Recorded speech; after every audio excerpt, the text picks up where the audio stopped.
জনাব আজম খান সাহেব, আল্লাহ তাকে তুমি জনগণের খেদমতে, আল্লাহ দেশের খেদমতে, ইসলামের খেদমতে আল্লাহ তাকে কবুল করে নাও।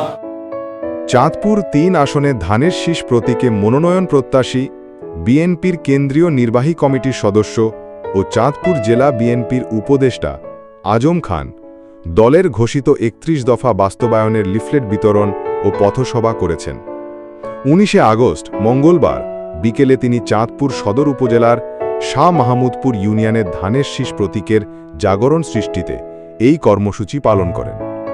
এ সময় চাঁদপুরের কৃতি সন্তান আজম খানের আগমনের খবর পেয়ে স্থানীয় বিএনপি ও অঙ্গ সহযোগী সংগঠনের শত শত নেতাকর্মী তার কর্মসূচিতে অংশগ্রহণ করেন। এছাড়াও বিভিন্ন পথসভায় নেতাকর্মীরা তাকে ফুলেল শুভেচ্ছা জানান। এই দিন বিকেল ৩টে থেকে সন্ধ্যা পর্যন্ত আজম খান ইউনিয়নের ঘোষের হাট, কুরমাডুগি, জাফরবাড়ি, পল্লী বিদ্যুৎ, মহামায়া বাজার, গুচ্ছগ্রামের এবং মধু রোডের প্রতিটি হাট বাজারে ব্যবসায়ী, পথচারী এবং বিভিন্ন শ্রেণীপেশার মানুষের সাথে কুশল বিনিময় করে।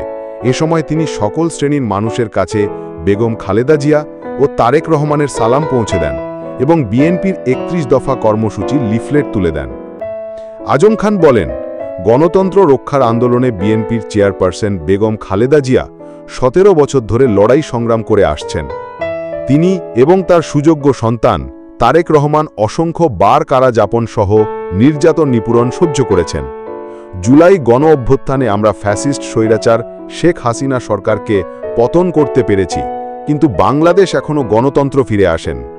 আগামী জাতীয় সংসদ নির্বাচনে নির্বাচিত সরকারের মাধ্যমে দেশে গণতন্ত্র পুনঃপ্রতিষ্ঠা পাবে।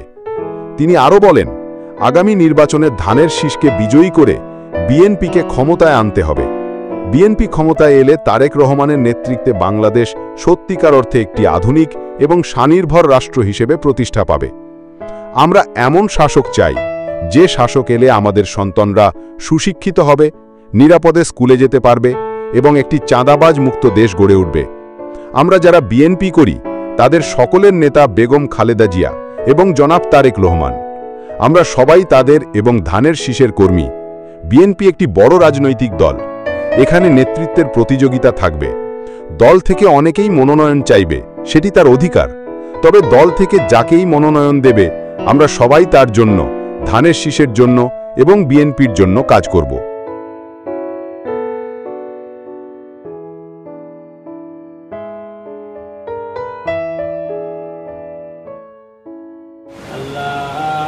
জনাব আজম খান সাহেব, আল্লাহ তাকে তুমি তার হায়াতের মধ্যে খয়রবরকত নসিব করে দাও। আল্লাহ জনগণের খেদমতে, আল্লাহ দেশের খেদমতে, ইসলামের খেদমতে আল্লাহ তাকে কবুল করে নাও। আল্লাহ তাকে তুমি বিজয় হিসেবে কবুল করে নাও। আল্লাহ দেশের খেদমত করা তৌফিক দান করে দাও।